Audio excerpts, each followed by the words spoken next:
Olá, crianças do quinto ano, tudo bem com vocês? Espero que sim. Crianças, nós vamos dar continuidade ao nosso livro 2 de História, certo?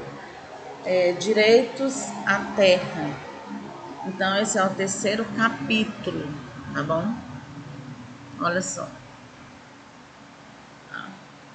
Então, nós estamos aqui na página 241. Nessa página aqui, como vocês podem perceber, foi na chegada, foi logo quando os portugueses atracaram aqui nas terras que hoje chamamos de Brasil, nosso Brasil. Então, aqui são os índios e aqui são os portugueses. Então, eles ficaram com muitas respostas, com muitas reticências, Então, ficaram assim abismados pela roupa, os índios, no caso dele. Eles também, por também ficarem vendo seminus, observando que também tinha uma estrutura, um solo muito bom, Então, eles viram tudo isso aí, Logo depois quando chegaram, tá bom? E, no início foi aquele susto, mas depois foram se entendendo, mas que os portugueses fizeram os índios sofrerem demais, trabalhando demais para eles, tá bom? Então, vamos lá. Direitos à terra. Nesse capítulo você vai conhecer mais sobre o direito à terra no Brasil, tanto no passado como no presente. Então, aqui nós temos conversa, vai. Antes da chegada dos portugueses, ao Brasil, já havia indígenas vivendo no território. Os portugueses que aqui chegaram respeitaram o direito às terras que eram ocupados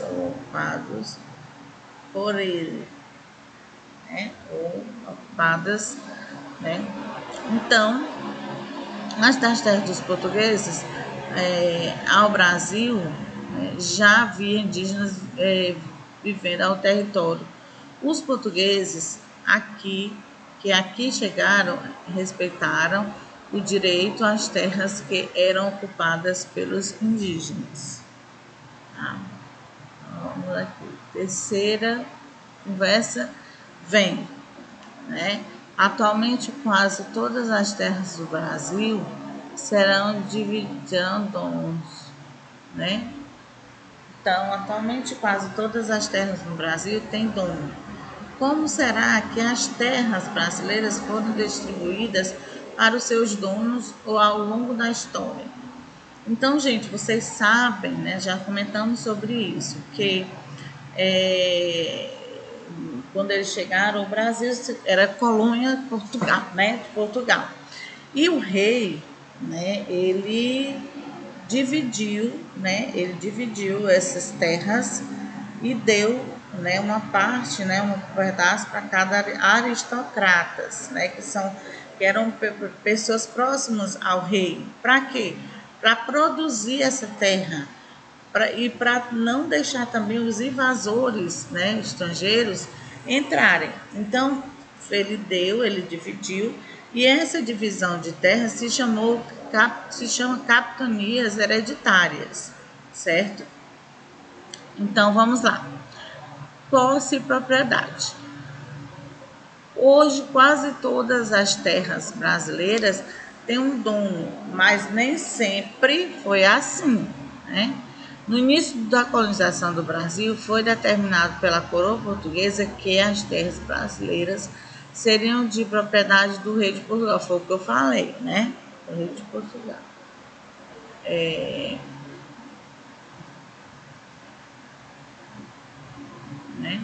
Aqui nós temos o seguinte. Vamos lá.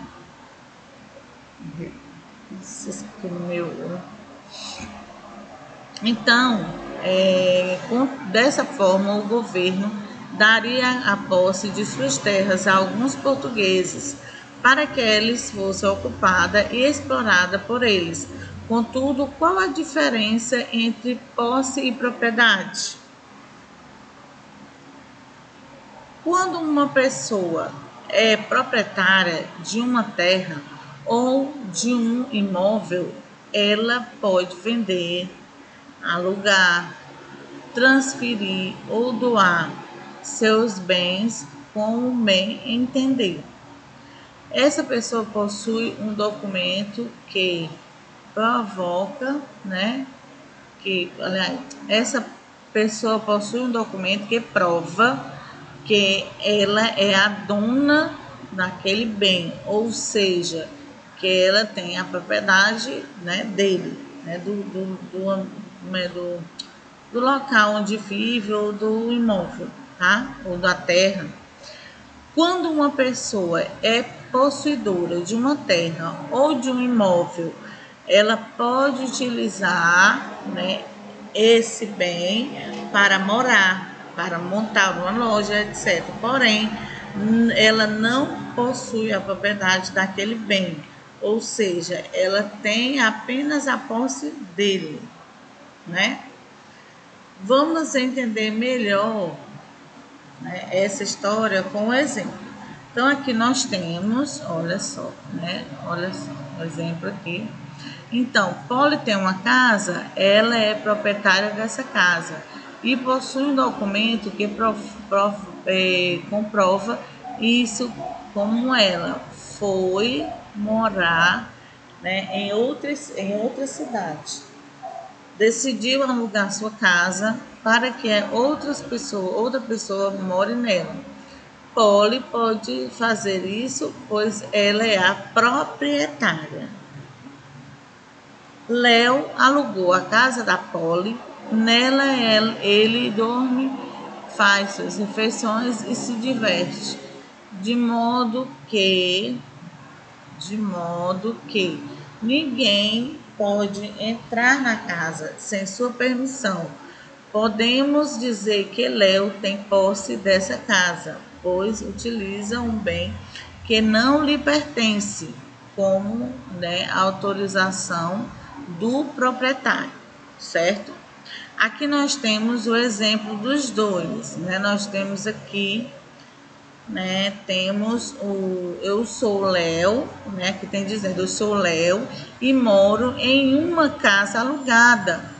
Eu tenho a posse dessa casa, pois moro nela, mas não posso vendê-la, pois não sou proprietária da casa, certo? Então, está dando exemplo aí, tá? Aí a Polly fala, eu sou a Polly e alugo minha casa para o Léo. Eu tenho propriedade, né, sobre a casa, né? E eu tenho propriedade sobre a casa e tenho um documento que comprova isso. Eu posso vender, emprestar ou alugar essa casa, pois tenho propriedade sobre ela. Atualmente existe uma diferença bem clara entre ter a posse e ter a propriedade de uma terra. Será que os indígenas, na época da chegada dos portugueses ao Brasil, no ano de 1500, tinham a posse, né, ou a propriedade das terras que ocupavam? Por qual razão não existia entre os índios necessidade desse documento, né, de registrar a posse ou apropriar-se, né, das suas terras, né? Vamos lá. Nós estamos na página, né, 244 que eu vou para agora, né? Então, gente, o nosso capítulo, né, a nossa atividade de hoje é fazer a leitura, né, desse capítulo, conversar sobre esse capítulo, né? Essa nossa aula é a 7ª aula de história, né, do livro 2, né, do 5º ano, tá bom? Então, gente, nós falamos, né, sobre as posses, né? Quando eu falo em posse, é ter. Então, você vai, né, escrever, né, falar sobre, né, o que? Sobre o que está comentando aqui da chegada dos portugueses, né? Do que é propriedade. Propriedade já sabe o que é, né? A pessoa tem que comprovar que é proprietário. E aí ela pode vender, pode doar, pode alugar, pode fazer qualquer coisa, porque é dela. Ela está comprovando pelo título, pelo o documento, né? Já posse não, a pessoa está na casa, né? Alugou essa casa, ela tem só um acordo, né, de compromisso para alugar. Ela não pode vender, tá? Ela não pode vender, ela não pode alugar. Então ela já está ali, porque já é de outra pessoa. Então prestem atenção a essa diferença. Aí no caso aqui nós temos, né, o exemplo entre os dois, né, que foi muito interessante vocês perceberem, né, como é e realmente deu certo por conta das palavras, né? Então, que bom, né? Que bom que vocês estão entendendo, vão ler direitinho, tá bom? E a gente continua na próxima aula. Então, beijo para vocês, se cuidem, né? Beijo, fiquem com Deus. Tchau, tchau.